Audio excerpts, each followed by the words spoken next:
Ya ayyuhallazina amanu taqullaha haqqa yuslih lakum a'malakum wa yaghfir lakum dzunubakum. Wa may yuti'illah rasulahu faqad faza fawzan 'azima. Inna asyrafal hadithi kitabullah wa khairal hadi Muhammad sallallahu alaihi wasallam. Ashabul mudaffar wa kullu mudaffar bid'ah wa kullu bid'atin dhalalah wa kullu dhalalatin finnar.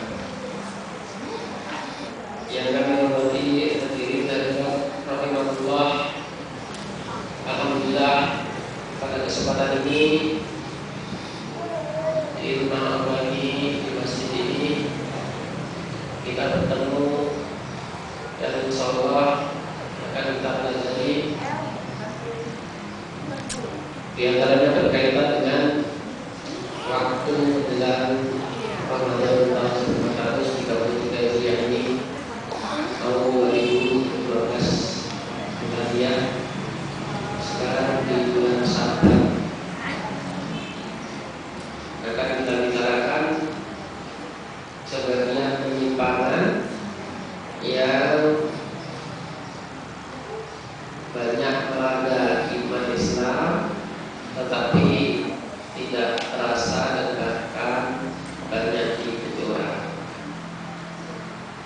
Mudah-mudahan kita dengan mempelajari ini kita akan bisa mengetahui yang hak dan menjauhi yang batil. Salam dan salam semoga Allah tetapkan untuk Nabi Muhammad SAW, para keluarganya, para sahabatnya, dan para pengikutnya yang setia sampai akhir zaman. Kenapa kita perlu mengetahui penyelewengan-penyelewengan? Karena kita dalam beramal, dalam hidup ini sudah ada jenisnya yang ditentukan oleh Allah dan Rasulnya, yang terdapat dalam Al-Quran dan Sunnah Nabi Muhammad SAW.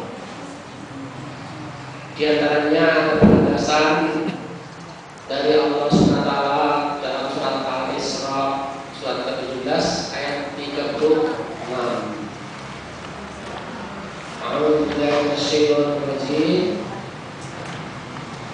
Wa la taqfu ma laysa laka bihi ilmun inna as-sam'a wal basara wal fu'ada kullu ulaika kana mas'ula. Artinya, dan janganlah kamu mengikuti apa yang kamu tidak mempunyai pengetahuan tentangnya. Wala taqfu ma laysa laka bihi ilm. Dan janganlah kamu mengikuti apa yang kamu tidak mempunyai pengetahuan tentang hal itu. Tentangnya. Kenapa? Kata Allah, inna sam'a wal basara wal fu'ada kullu ulaika kana mas'ula.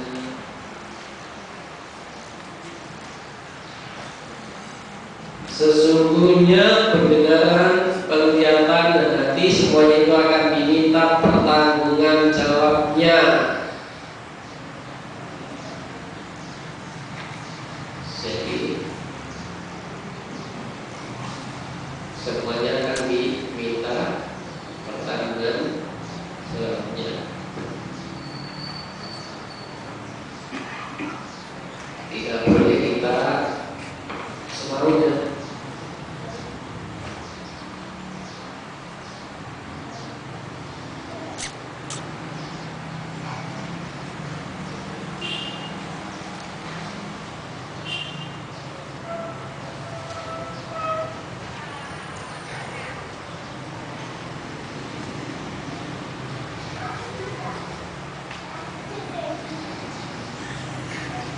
Kemudian ada ayat yang lain lagi,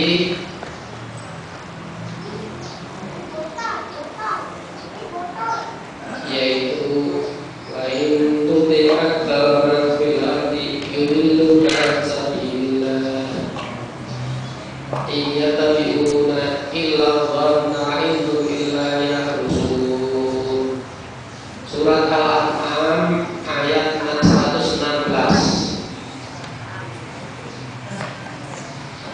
Dibuka surat Al-An'am ayat 116.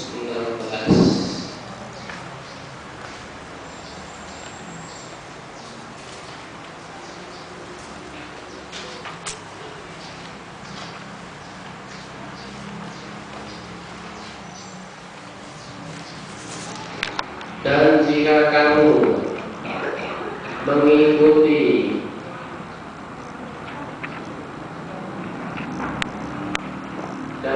kamu mengikuti kebanyakan orang-orang yang di muka bumi,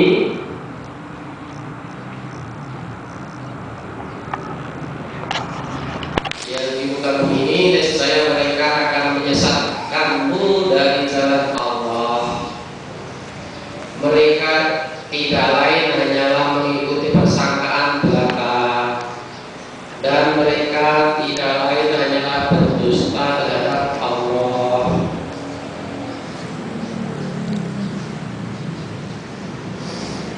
Ini surat Al-An'am ayat 116. Jadi ayat yang pertama tadi surat Al-Isra adalah larangan yang adalah larangan untuk mengikuti apa-apa yang kita tidak tahu.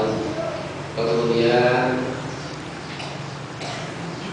ayat yang Al-An'am 116, kalau kamu mengikuti kebanyakan orang-orang yang di muka bumi ini, niscaya mereka akan menyesatkanmu dari jalan Allah.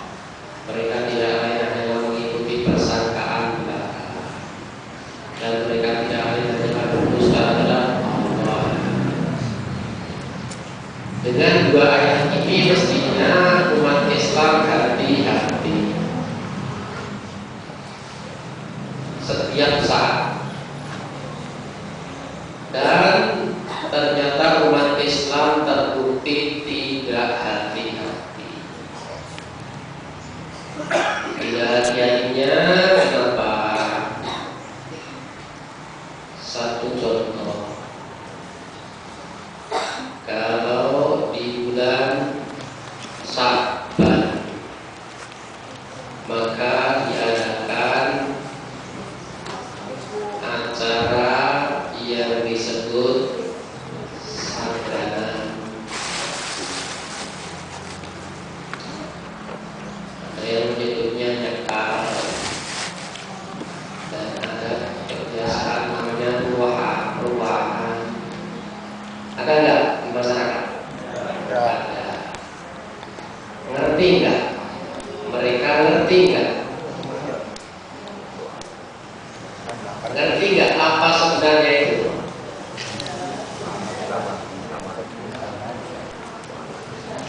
Belum tentu ngerti.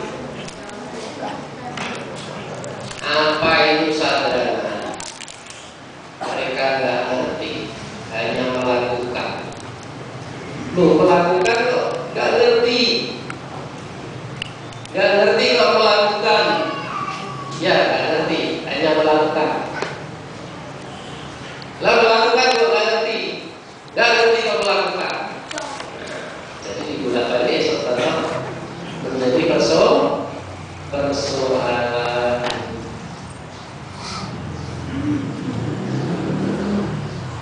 Apa yang dilakukan oleh banyak orang dan tampaknya Islami, bahkan sering dihiasi dalil, dapat kita temui.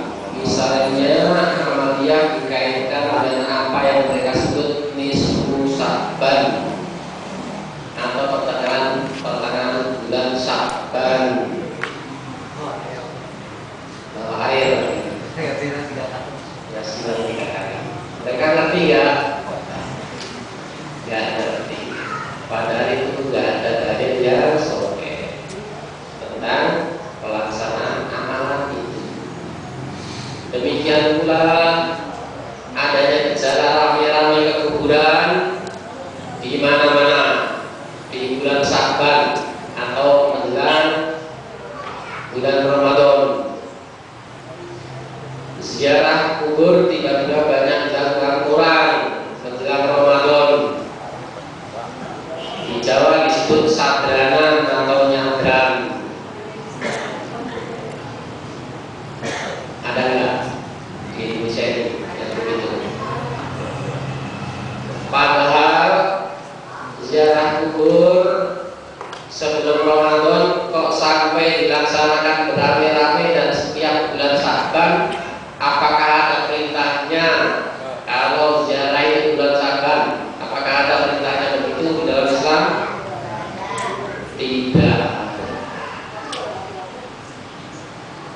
Dr. Musa Al-Nasr, ulama Yordan, yang dia itu sudah doktor ilmu tafsir,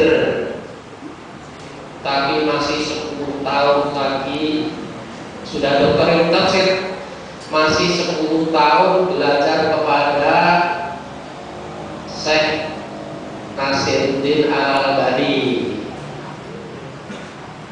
Tadi malam saya dengar di radio Roja ditanya bagaimana mengenai ziarah kubur yang biasa dilakukan sebelum Ramadan. Dijawab, tidak ada tuntunannya di dalam Islam kalau dikaitkan dengan bulan Syaban. Itu dia sudah doktor tafsir, masih belajar hadis selama 10 tahun. Matang nggak kira-kira ilmu Islamnya? Doktor tafsir di Timur Tengah ini sendiri sudah kira-kira matang kan ilmunya tentang Al-Quran. Kemudian belajar hadis kepada Syekh 10 tahun. Dan kita ke pengajian sebulan sekali, sebulan sekali, seminggu sekali. Baru berapa bulan udah berhenti. Dia sudah doktor tafsir, masih belajar lagi 10 tahun belajar hadis. Dan ditanya tentang ziarah kubur yang biasa dilakukan sebelum Ramadan itu bagaimana? Dijawab, tidak ada tuntunannya di dalam Islam. Wah, nanti dibalik orang ini melarang ziarah kubur. Astagfirullah. Bisa dibalik orang begitu gak? Itu namanya membalik suara, membalik perkataan, bukan dilarang. Di dalam Islam itu sesuatu yang mutlak, yang tidak terikat, maka tidak boleh diikat. Sesuatu yang namanya mutlak, bebas, tidak terikat oleh waktu, tidak terikat oleh tempat, tidak terikat oleh batasan-batasan, maka tidak boleh dijadikan muqayyad. Di dalam Islam ada hal yang mutlak,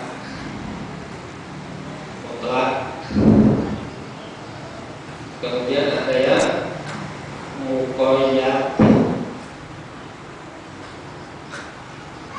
Muqayyad terikat oleh waktu, wilayah dan sebagainya.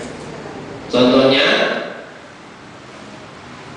kalau zikir 33 subhanallah, 33 alhamdulillah, 33 Allah Akbar, yang dilengkapi menjadi 100, itu namanya muqayyad, terikat oleh waktu dan jumlah. Tapi zikir yang mutlak, membaca subhanallah secara bebas, boleh nggak? Boleh.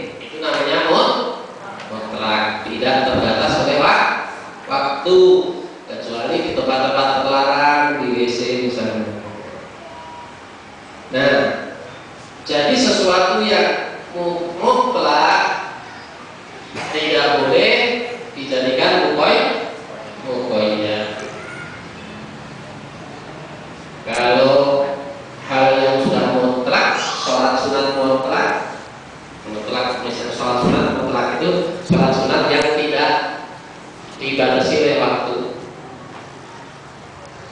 Nah, kapan saja boleh kecuali sholat di waktu duha, kalau lepas dari matahari sampai tinggi sepenggala, itu namanya waktu kalau lepas tengah hari, matahari belum condong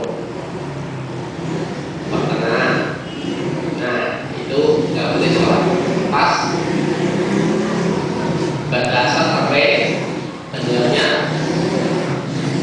matahari. Nah, itu nggak boleh sholat mutlak. Mutlak artinya tidak terbatas, tidak ada batasannya. Mutlak, sesuatu yang mutlak jangan dijadikan pokoknya.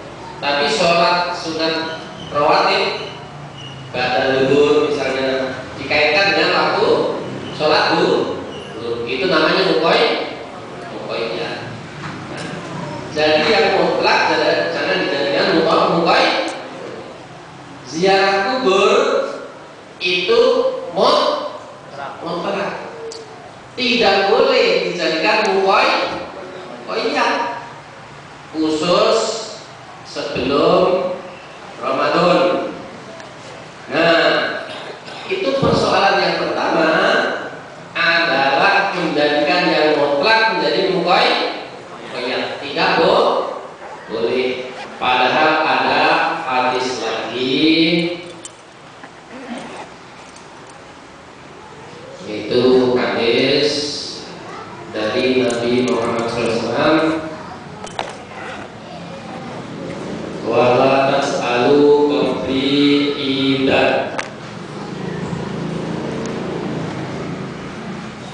wala tas'alu qabri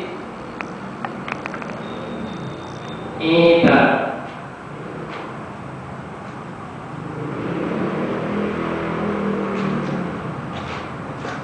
Jangan kamu sekalian jadikan kuburku sebagai sebagai hari raya, sebagai tempat acara yang diulang pada waktu yang sama dengan acara yang sama. Itu artinya diulang pada waktu yang sama dengan acara yang sama. Itu namanya Id, hari raya. Hari raya diulang pada hari yang sama dengan acara yang sama. Janganlah kalian menjadikan kuburku sebagai Id, hari raya, yaitu acara pada hari yang sama atau waktu yang sama dengan upacara kegiatan yang sama. Itu hadis rawahu Abu Dawud, hadis Abu Dawud ya. Abu Dawud dengan sanad yang sahih. Jadi dengan demikian beramai-ramai ke kuburan di bulan Sa'ban mengandung beberapa masalah. Sekali lagi jangan dianggap ini melarang ziarah kubur. Ini adalah masalah mendudukkan persoalan. Jangan yang mutlak dijadikan mukoy ya, yang tidak dibatasi menjadi dibatasi.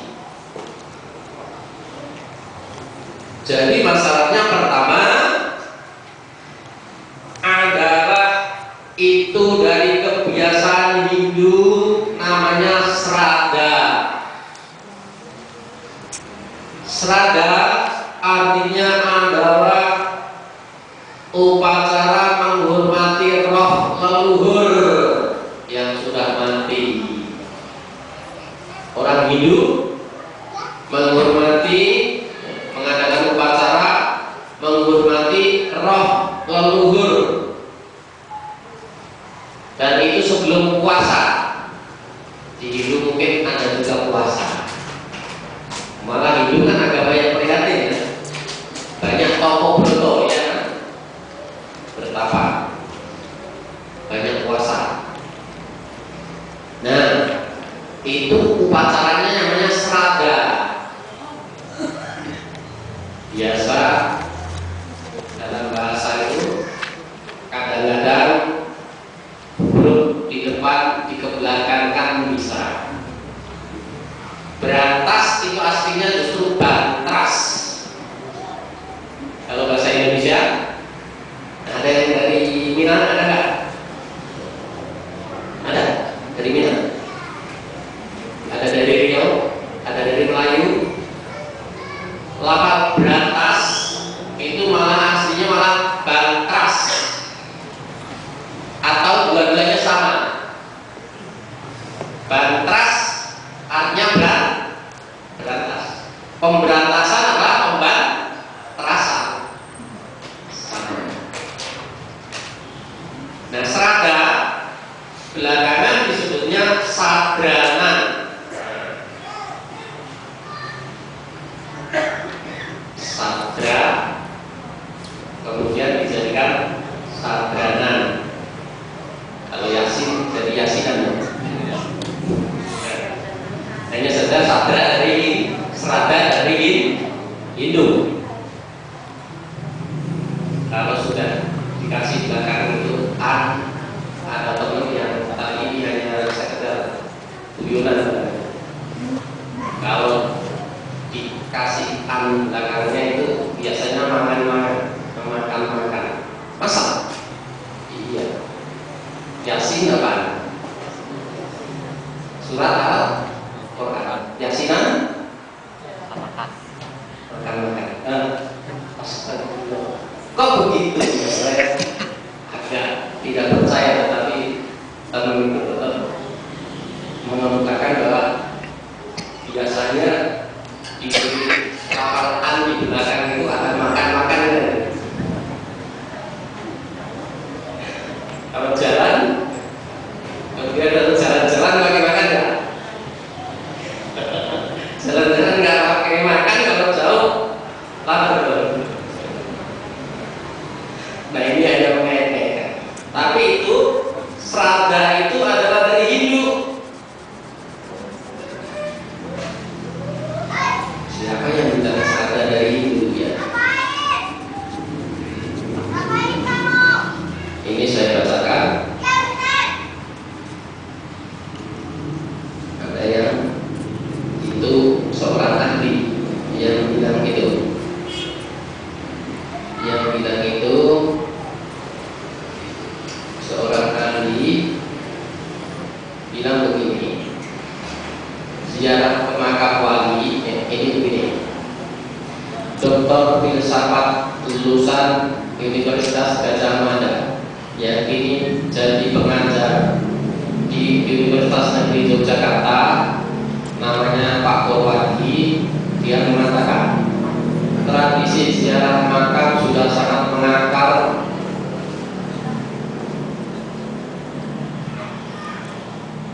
di masyarakat Indonesia, khususnya masyarakat Jawa.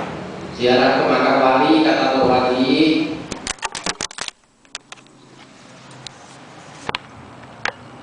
merupakan kepanjangan dari tradisi Hinduisme bernama upacara sraga. Tradisi ini sudah ada pada masa pemerintahan Hayam Wuruk Raja Pemerintah Majapahit sekitar pertengahan abad ke-14. Sraga adalah upacara untuk memuliakan leluhur yang sudah meninggal.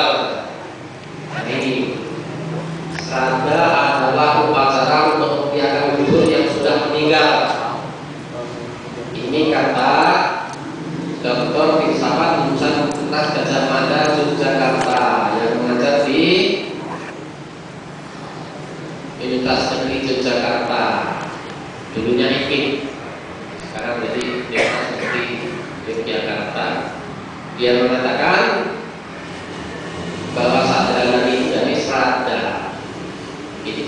Hindu. Sejak zaman Hayam Wuruk yang memerintah Majapahit sekitar abad ke-14. Srada adalah upacara untuk memuliakan leluhur yang sudah meninggal. Dari kata srada itu masyarakat Jawa mengenal nyadran, yaitu kegiatan menziarahi makam leluhur. Biasanya nyadran ini dilakukan mendekati bulan puasa. Jadi ziarah makam ini adalah bentuk akulturasi budaya Hindu dan Islam. Ini bisa dibaca di buku saya, berjudul Kuburan-Kuburan Keramat Nusantara, Pustaka Al-Pasar 2011, halaman 280 sampai 281. Nah, jadi ternyata itu bukan dari Islam. Tadi sudah saya kemukakan, seorang syekh dari Yordan ditanya lewat radio, ya diterjemahkan dengan bahasa Indonesia tadi malam, tentang kebiasaan orang menziarah makam sebelum Ramadan. Kebiasaan itu rame-rame sampai berjubel. Kalau di Jakarta, kalau jalan ke Tanah Abang itu macet enggak? Kalau salah satu ini macet kan? Iya. Nah, itu ternyata adalah dari budaya Hindu. Sadranan itu kemudian seakan-akan itu Islami. Memang Islam mensunahkan ziarah kubur, tapi bagi laki-laki. Kalau perempuan bagaimana?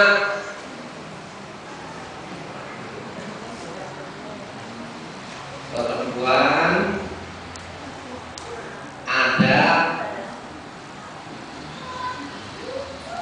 laknat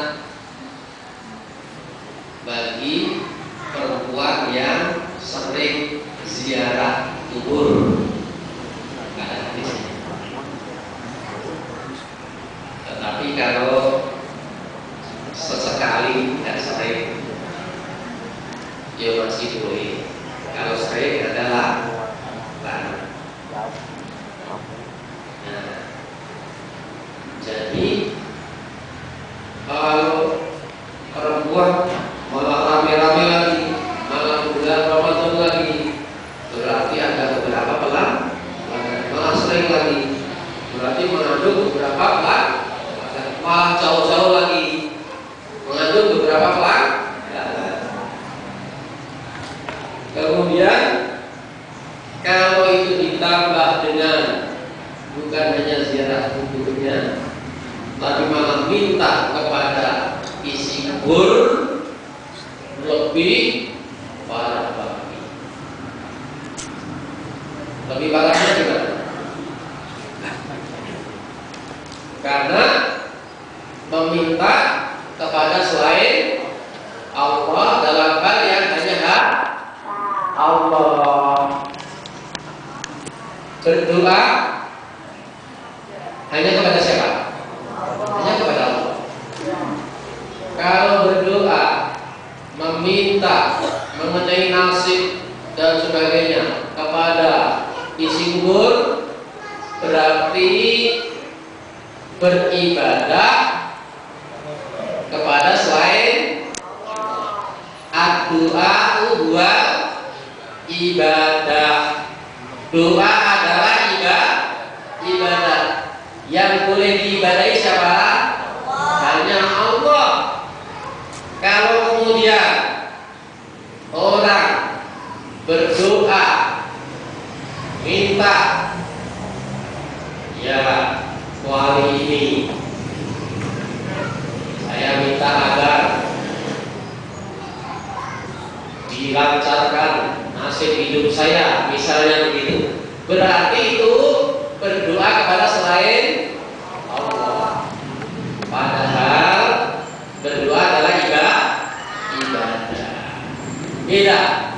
Berdoa sama mendoakan itu berbeda. Kalau mendoakan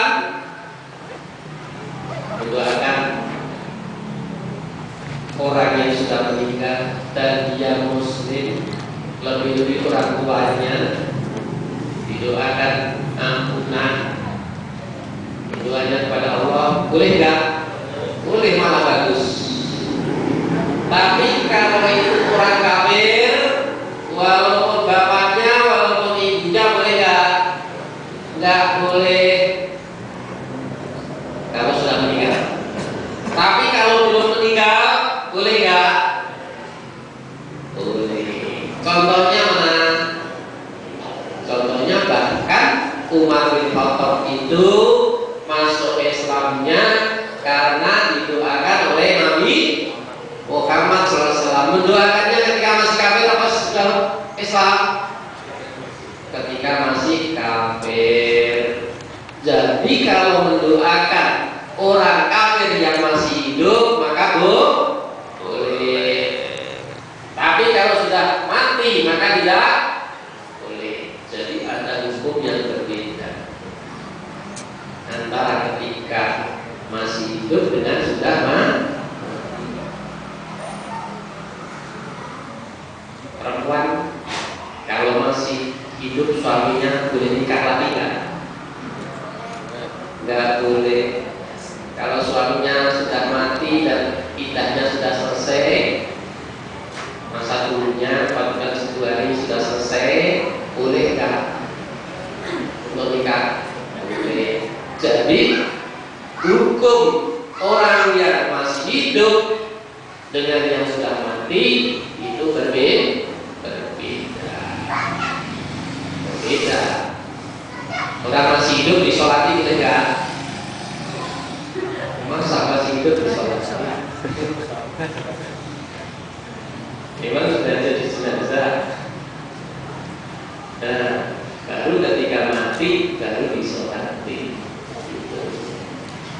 Nah, maka ketika menjelang Ramadan orang rame-rame mengadakan sadranan, ziarah kubur, ke makam-makam, malah jalan macet, kendaraan-kendaraan banyak yang dipakai dan sebagainya, kuburan-kuburan penuh, masjid-masjid kosong. Nah, padahal itu bukan dari Islam. Itu namanya saja sadranan, itu dari serada. Padahal itu menyelisihi hadis Nabi wala taj'alu qabri idan, dan jangan kamu sekalian jadikan kuburanku sebagai hari raya Id, yaitu upacara yang diulang pada waktu yang sama dengan acara yang sama. Menjelang Ramadan diulang lagi, menjelang Ramadan diulang lagi, menjelang Ramadan. Bukan kuburan Nabi saja nggak boleh, apalagi kuburan orang lain. Nah, jadi di situ pelanggarannya satu, itu adat dari Hindu. Kedua, melanggar hadis Nabi wala tas'alu qabri idan. Jangan kamu sekalian jadikan kuburku sebagai id, hari raya, upacara ada waktu tertentu dengan diulang-ulang dengan acara yang sama.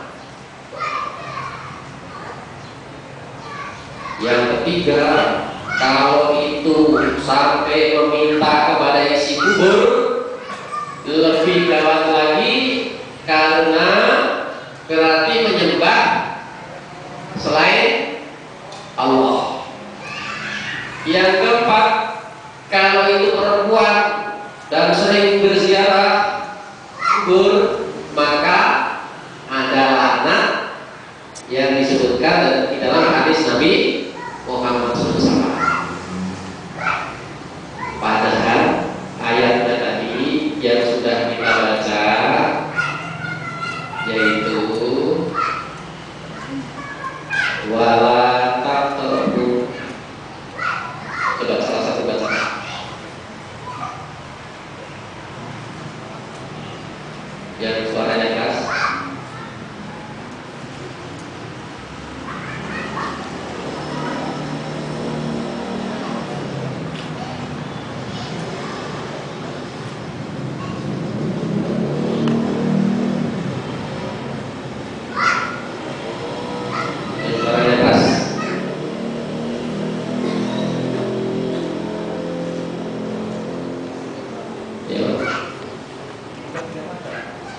Ya.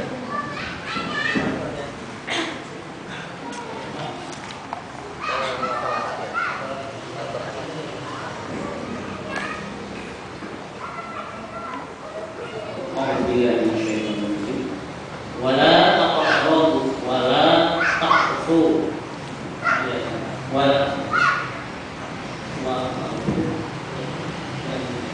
Yang pakai kata-kata yang matanya awas.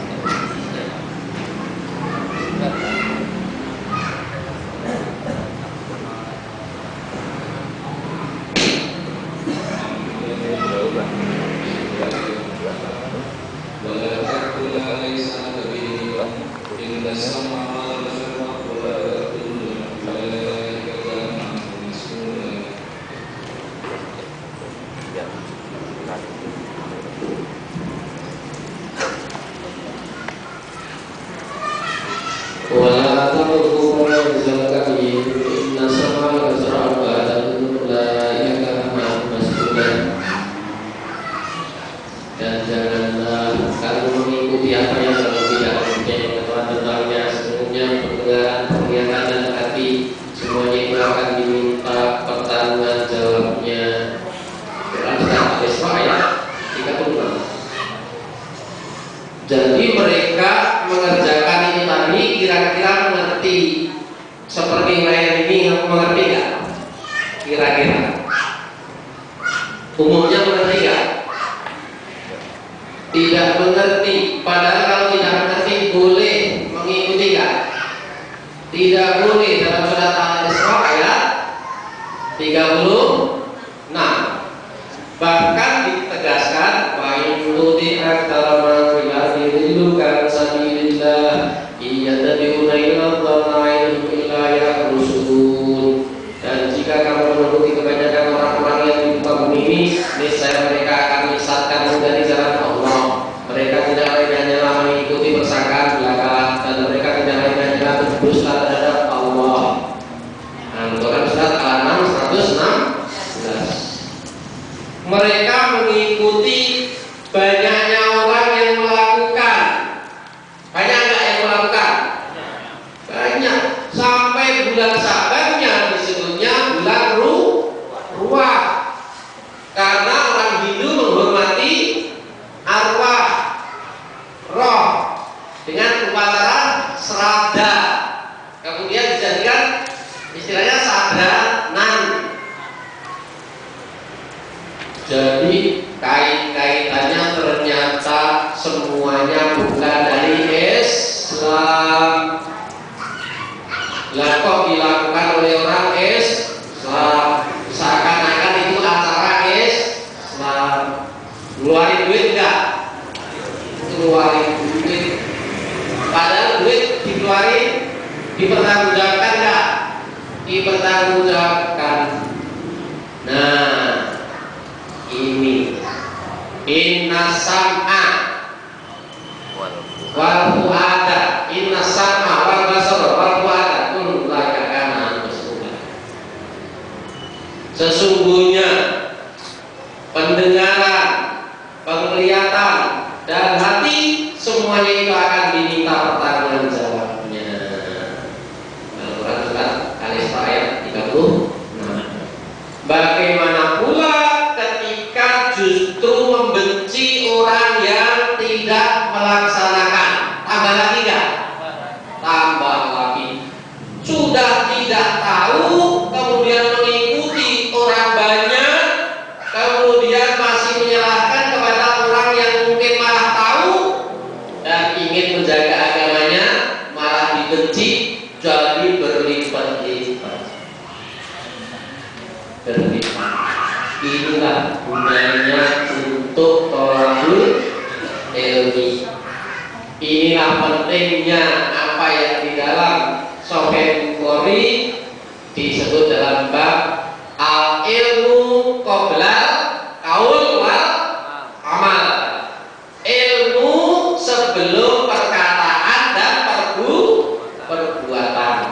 Nah, jadi harus berlandaskan ilmu. Dan yang dimaksud ilmu adalah qala Allah wa qala Rasul wa qala Rasul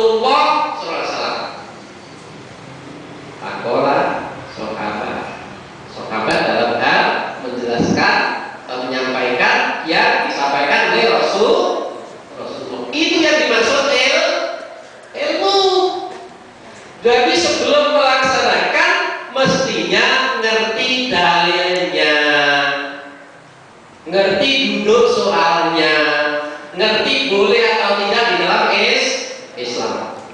Ini penting. Nah, kalau merasa amalnya banyak tetapi tidak dilandasi ilmu dan ternyata itu dipertanggungjawabkan dan ternyata itu justru bertentangan dengan Islam, maka rugi gak? Rugi banget. Ibarat kata, walaupun Islam sulit untuk ibaratkan tadi untuk menggambarkan saja, numpuk duit tapi duit tidak laku, bisa dijajanin nggak? Nggak bisa dong. Itu tumpuk dicari dengan sebegitu susah bayarnya, padahal itu barang tidak laku. Ini sudah ngeluarin duit, sudah ngeluarin biaya, sudah ngadain acara, sudah memobilisir begini begitu capek, tetapi justru itu dari dari apa? Mungkin ada yang tanya, Pak, bukankah ziarah kubur disunahkan di dalam Islam? Sunnah, tapi yang mutlak tidak boleh dijadikan upaya. Yang mutlak bebas, tidak terikat apa-apa, tidak boleh diikat. Dan juga hadis Nabi wala tas'alu qabri idan. Ini ingat. Dan jangan sekalian jadikan kuburku sebagai hari raya, yaitu acara yang digelar pada hari yang sama dengan acara yang sama. Jadi pelanggarannya bermacam-macam, bertumpuk-tumpuk, ditambah lagi belum kalau membenci kepada orang yang tidak mengikuti, belum lagi memfitnah. Itu mubaliknya apa? Murid-muridnya melarang ziarah kubur, berarti enggak melarang. Yang mutlak ziarah kubur sunnah itu mutlak, tidak boleh dijadikan upaya, dan jangan melanggar wala tas'alu qabri idan. Begitu. Jadi ini pentingnya belajar seperti itu. Kemudian di situ ada keadaan sebagai bukti, perlu dicari bukti juga. Mana buktinya kalau memang mereka itu banyak yang pada menjelang Ramadan? Mana buktinya? Mungkin ada, walaupun sudah tahu, tetapi kan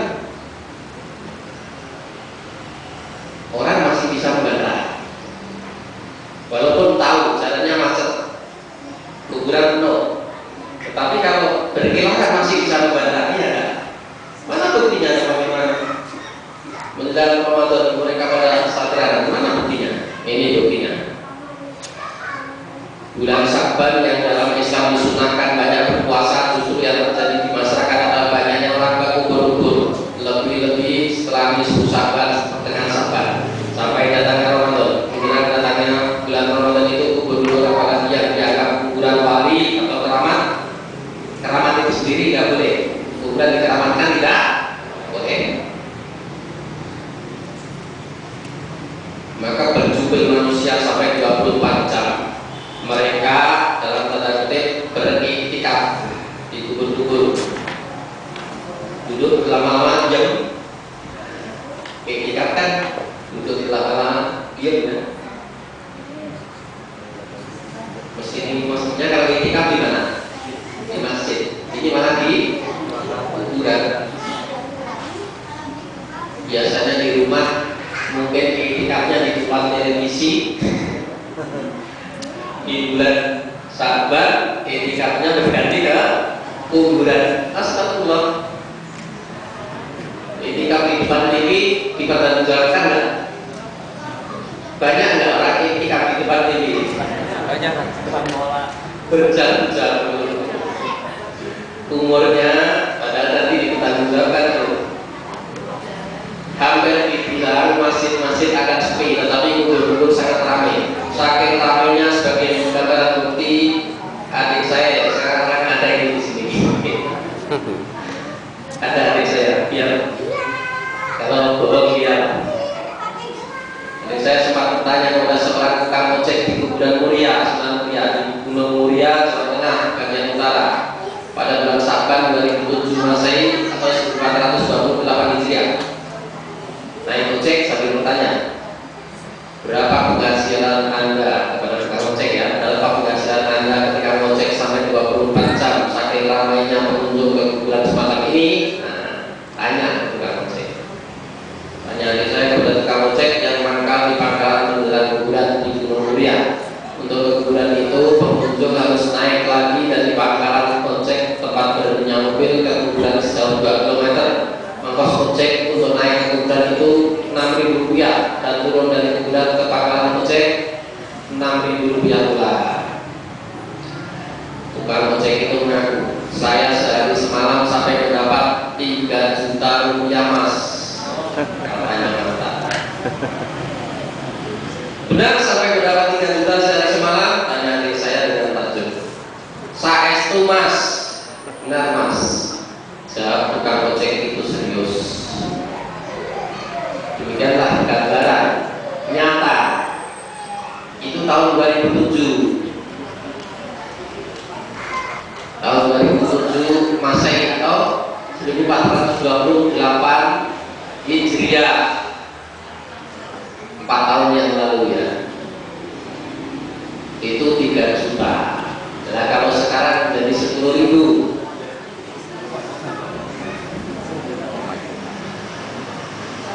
Saya tidak ngiming-ngimingi besarnya pendapatan tukang ojek, tapi saya prihatin bahwa mereka berjubel ke kuburan Muria, padahal tentu saja mereka bukan orang penduduk setempat. Di bulan menjelang Ramadan, di bulan Saban, berarti mereka menjalankan apa yang menjadi warisan Hindu, melanggar hadis Nabi Muhammad SAW, wala tasalu qabri idan. Itu belum kalau menganggap untuk kesana nanti doanya dikabulkan. Itu wali, kemudian mereka minta kepada wali itu. Wah, sudah berapa? Kesalahannya sudah berapa? Sudah keluar duit, capek, kesalahannya banyak, sedangkan mereka tidak tahu mengikuti banyak orang. Astagfirullah. Dari pilihan dari Al-Quran, dari As-Sunnah, banyak sekali pelanggarannya. Kasihan berat sebenarnya. Kasihan kan?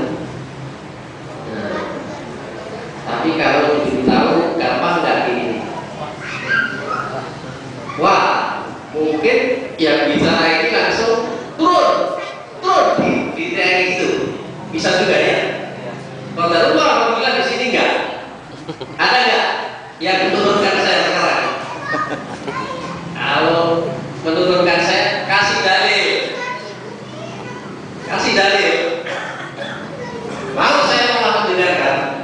Nah, jadi di sini sebenarnya kita perlu untuk hati-hati di dalam hidup ini, karena walaupun itu menjadi kebiasaan banyak orang seakan-akan Islami, tetapi kita perlu tahu dulu mana dalilnya, Al-Qurannya mana, hadisnya mana, perilaku Nabi Muhammad SAW bagaimana, sahabat-sahabat Nabi bagaimana.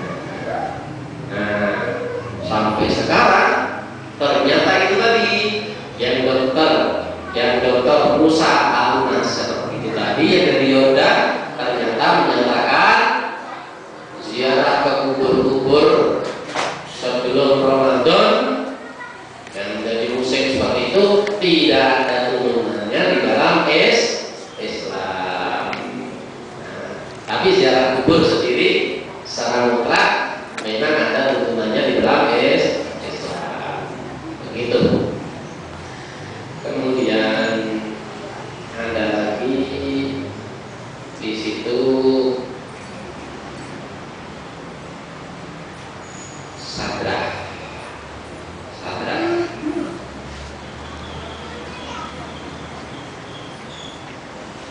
Sadrah lain lagi kalau sadrah.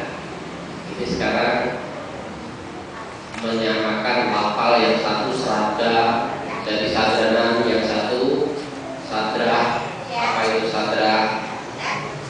Nah, ini akan kita pelajari. Sadrah yaitu tadinya kiai, ya, tapi menjadi Kristen. Astagfirullah. Ini sudah pernah saya kemukakan dulu, tapi bukan di sini. Diperkirakan Kiai Sadrah itu lahir di Jepara pada tahun 1835 dan meninggal dunia pada 1924 dalam usia 89 tahun. Belajar di salah satu pesantren di Jombang, Jawa Timur. Astagfirullah. Jadi dalam kisahnya pesantren Jombang, Jawa Timur itu sudah pernah menghasilkan orang yang jadi kemudian masuk Kristen dan jadi penginjil. Sekarang ada kuburannya siapa itu? Itu satu hari bisa 5.000 orang. Kalau hari-hari libur bakal hari menjelang Ramadan begitu berapa orang? Astagfirullah, saya baru dari Jawa, saya mendengarnya ngeri. Orang di pasar katanya sampai mengiklankan diri. Saya setelah berziarah ke sana, dagangan saya laris. Astagfirullahaladzim. Nah itu kan ngiklanin itu. Nanti orang ikut berbondong-bondong. Astagfirullahaladzim. Saya dengar diceritain begitu, sangat prihatin. Bagaimana ini? Berarti itu dijadikan tempat permintaan dagangannya laris. Astagfirullahaladzim. Kiai Sadrah ini kemudian masuk Kristen.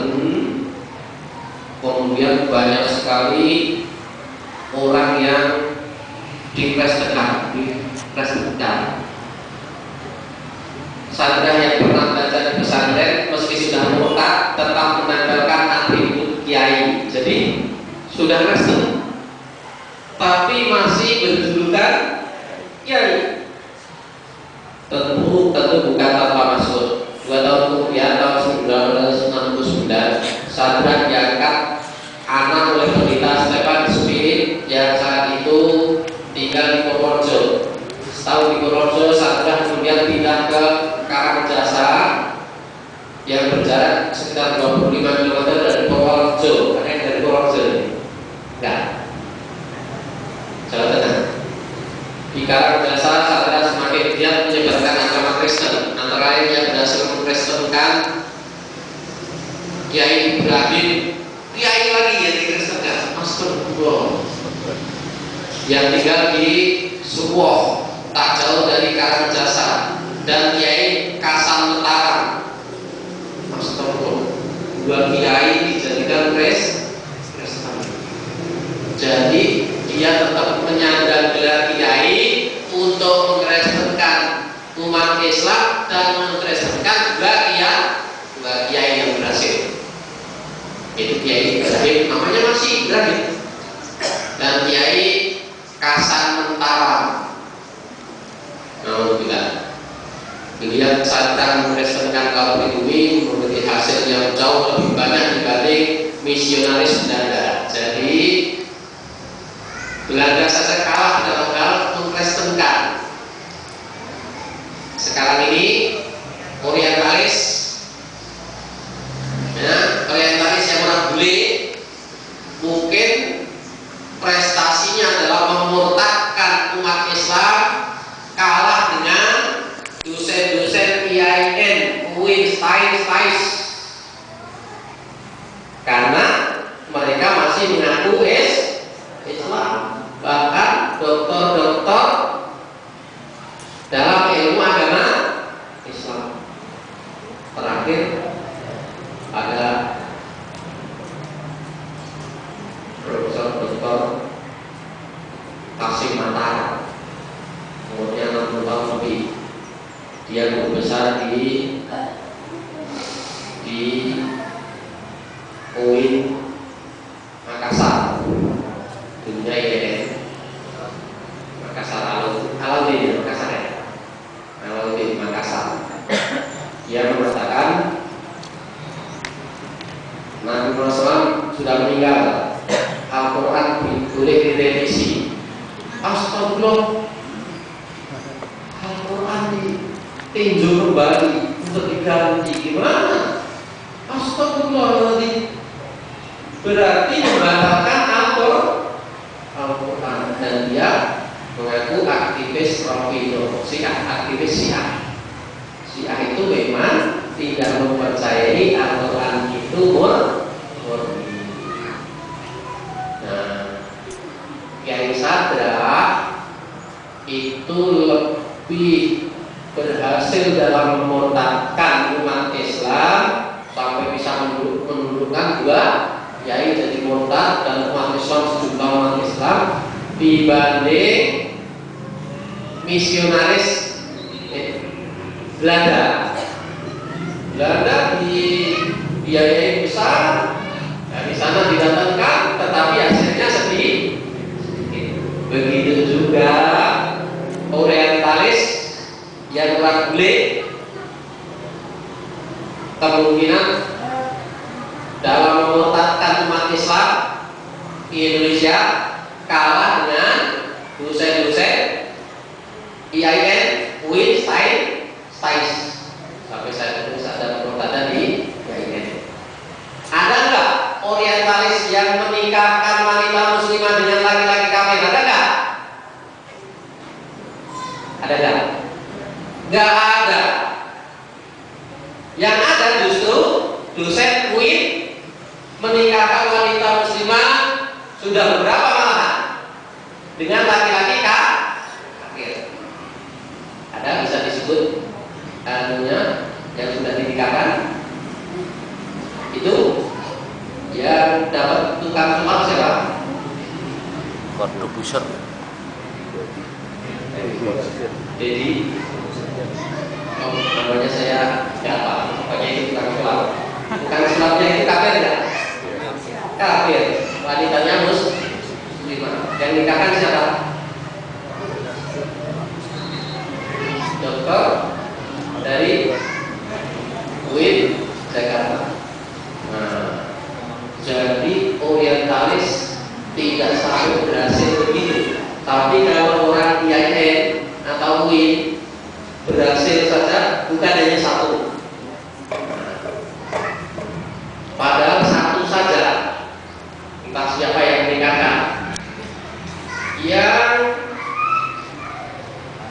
tadinya muslimah kemudian nikah dengan laki-laki non-Islam, kemudian kampanye kondom, kemudian begitu diangkat jadi Menteri Kesehatan langsung mengumumkan mau berkampanye kondom terhadap remaja dan membagi-bagi kepada remaja-remaja untuk dibagi kondom. Nah, remaja punya istri belum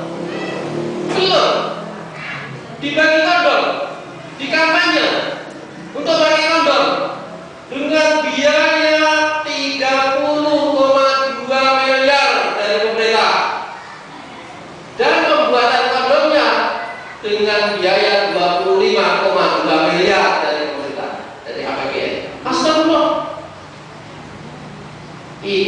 yang nikah dengan laki-laki non muslim. Contoh satu saja sudah sebegitu rusaknya, belum yang lain-lain.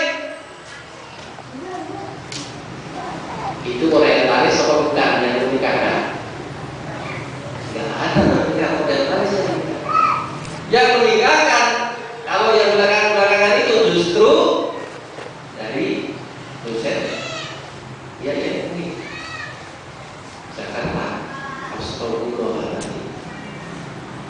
Terus saya diceritain nanti saya, Pak, ini saya baca tulisannya Pak Hartono tentang Bapak menikahkan. Ini di kebudayaan S2 di salah satu perguruan tinggi Islam di Indonesia di Jakarta. Pak, ini saya sudah bacakan tulisan Pak Hartono bahwa Bapak menikahkan wanita muslimah dengan laki-laki non muslim tanggal sekian di sini, kepada begini. Saya bacakan, Pak. Bapak melakukan enggak? Iya. Dijawab iya. Astagfirullahaladzim. Apakah ada orientalis yang begitu? Tidak ada. Jadi ternyata yang mengaku Islam, sebagaimana yang sudah Kristen pun mengaku masih ya, itu ternyata lebih mujarab dalam hal pemutaran dibanding yang orang asli dari bule sana, dari barat. Itu kenyataan. Jadi Kiai Sadra ternyata sekarang lafal kiainya, julukan kiainya masih dipakai. Sekarang lebih apa lagi ya, lebih merajalela lagi, dan tidak usah masuk ke Kristen orangnya, tidak usah masuk ke Kristen lagi, berpaham liberal begitu saja, atau pluralisme agama. Sudah pernah saya singgung bahwa pluralisme agama adalah kemusyrikan baru, tetapi masih doktor ataupun profesor di dalam keilmuan agama Islam, kemudian bisa dalam hal pemutaran lebih berhasil. Nah, ini sudah hal yang kedua. Artinya pelanggaran yang telah dari ibu tadi ditambah lagi lafal sabda ini kaitannya dengan pelanggaran yang lebih drastis lagi, dan itu oleh orang-orang yang ingin memurtadkan. Kemudian yang terakhir, sadra. Sadra di situ adalah nama dari filosof Syiah. Filosof Syiah yang itu sekarang baru saja didirikan, diresmikan kemarin. Sekolah tinggi filsafat pakai nama Islam juga, Sadra namanya, di Jakarta. Itu dinilai dekat dengan aliran sesat Syiah. Beberapa pengajarnya lulusan Iran untuk mengajarkan tentang ideologi adanya Al-Quran versi Syiah kemungkinan, karena yang program studi Al-Quran dan hadis itu direkturnya adalah Haidar Bakir. Padahal Haidar Bakir itu nulis di Republika dan jadi polemik, dan itu mengenai Al-Quran. Haidar Bakir mengatakan, mengklaim bahwasannya ulama Sunni juga mengemukakan hadis-hadis mengenai perubahan Al-Quran. Astagfirullahaladzim. Yang disebut perubahan Al-Quran maksudnya adalah tahrif. Tahrif itu perubahan setelah wafatnya Nabi.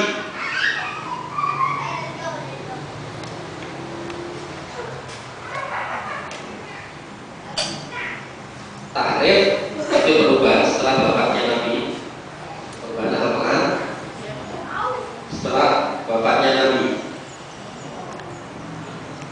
Ini tahrif namanya. yang dikutip oleh ulama Sunni itu namanya nasikh mansukh. Adalah ayat-ayat yang sudah tidak terpakai diganti dengan yang lain. Itu ketika Nabi masih hidup, sebagaimana Ka'bah tadinya kiblat umat Islam untuk sholat itu ke Masjidil Aqsa, kemudian diganti dengan Masjidil Haram, Ka'bah di Makkah.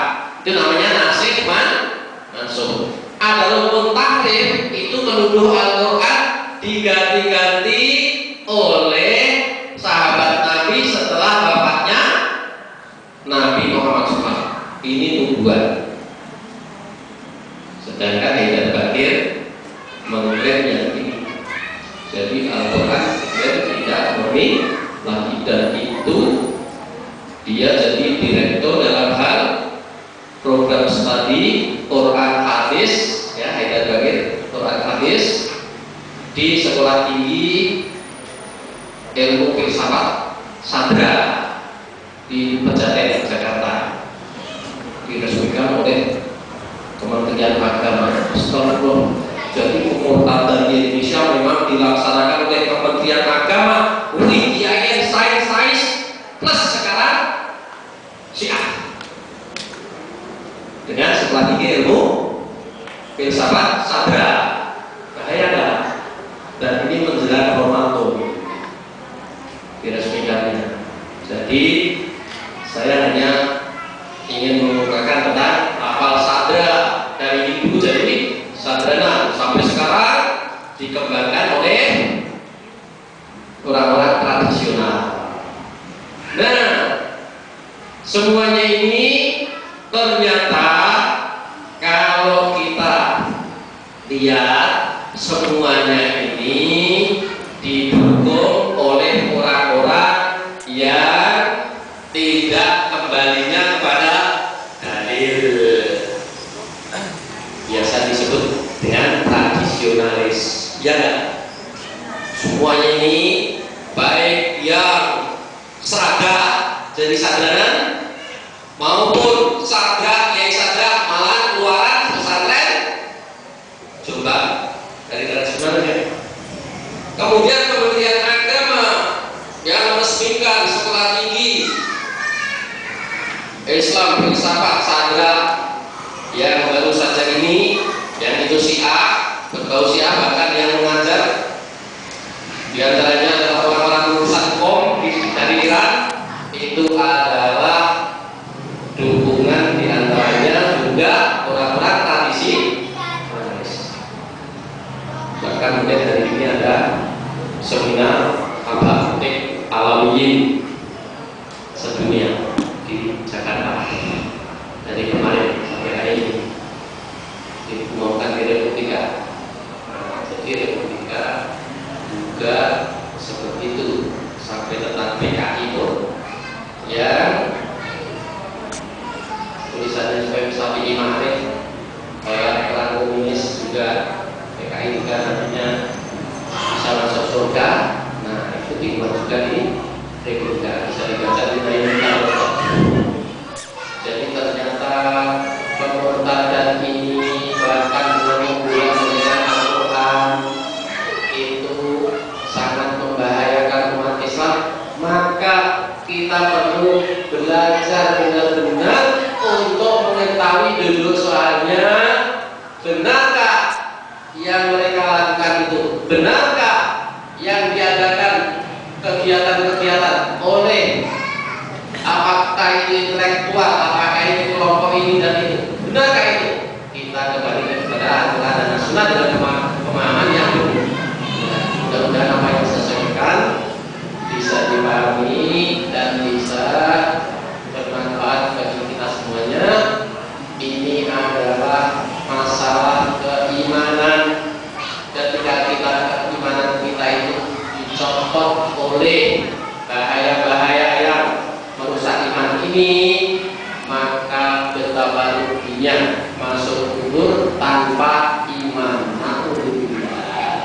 Makanya berkali-kali bisa dikasihkan betapa pentingnya ayat ya ayyuhalladzina amanu taqullaha haqqa tuqatih wa la tamutunna illa wa antum muslimun. Wahai orang yang beriman, bertakwalah kamu sekalian kepada Allah dengan sebenar-benar takwa, dan jangan sekali-kali kamu mati kecuali dalam keadaan muslim. Imam Al-Baghawi dalam tafsirnya menegaskan mu'minun, artinya orang yang beriman. Jadi bukan sekedar muslim yang namanya, tetapi benar-benar di dalam hatinya beriman. Karena sekarang ternyata penggerumutan terhadap iman ini sebegitu, dan itu pakai sistematis kerjasama antara berbagai kekuatan, bahkan tingkat internasional, dan terbukti dalam sejarah maupun kenyataan pemurtadan yang lebih berhasil dan lebih membahayakan justru dilaksanakan oleh orang yang tadinya Islam atau masih mengaku Islam, atau yang memang punya titel Islam, kiai dan doktor tidak Islam dan sebagainya. Itu lebih berhasil, lebih berani, lebih memurtadkan lagi dari zaman Belanda sampai sekarang. Dengan itu, walaupun ini seakan-akan asing didengar, tetapi ini adalah sesuatu yang benar-benar terjadi. Dan ini baru sekarang, tidak tahu apa yang akan terjadi. Mudah-mudahan lebih baik dan mudah-mudahan bisa dibentuk oleh umat Islam. Saya hanya memberitahu agar lebih hati-hati. Sekali lagi, ya ayyuhalladzina amanu taqullaha wa la tamutunna illa wa antum muslimun. Insyaallah ini bisa disudahi sekarang. Ada pertanyaan? Ya, boleh. Menyambung lagi informasi dari Ustaz bahwa kita banyak dalam satu hari bisa dapat 6 juta. Ya. 3 juta. Ya. Ya, oke. Nah, bagaimana sekarang dia kan hanya melihat cari ke pasar. Dia melihatnya pasar. Sekarang dia bagaimana menjabat rezeki dari sana di dalam masuk desa. Dia dengan pasarnya dia ibadahnya. Kemudian yang jelas menanya, sekarang kan pada kumpulan ini kumpulan yang ada. Apakah kita salah ikut di sana berkumpulnya saja silaturahim, tapi kita tanya Pak itu kumpul keluarga itu pasti saja. Terima kasih. Pertama tentang jualan yang sudah diketahui hal itu memang tidak sesuai dengan Islam. Barang yang dijualnya halal misalnya, atau jasanya jasa yang halal misalnya, itu Imam Ibnu Taimiyah atau Ibnu Qayyim bisa dirujuk, yaitu mengenai hari rayanya orang kafir, ya, Nasrani dan sebagainya. Itu kalau kita punya barang, kemudian tahu bahwa itu untuk merayakan hari raya mereka, maka kita tidak boleh menjual yang untuk keperluan mereka. Begitu. Karena di dalam Al-Quran, wala ta'awanu 'alal itsmi wal udwan, dan jangan kamu tolong-menolong di atas dosa dan pelanggaran. Adapun ikut duduk kumpul maka mengambil pokok dalam hari rayanya orang bukan Islam, itu kamu jangan lewat di sana, lewat saja, tidak boleh. Khawatir nanti azab lagi turun. Nah, jadi di dalam kaidah Islam dan ulama fasid muqaddamun ala jalbil masolih, meninggalkan atau menolak kerusakan itu lebih didahulukan dibanding meraih maslahat. Begitu Pak. Terima kasih, rupanya ini sudah terlalu siang. Namanya dia buka ya terlalu siang. Maaf, tadi ada kesiangan. Cukup sekian. Mudah-mudahan apa yang saya sampaikan bermanfaat dan diridhoi oleh Allah Subhanahu wa taala.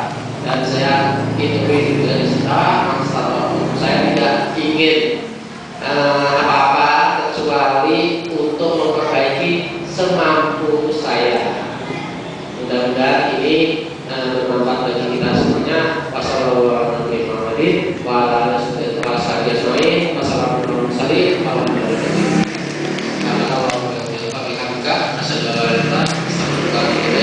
Assalamualaikum warahmatullahi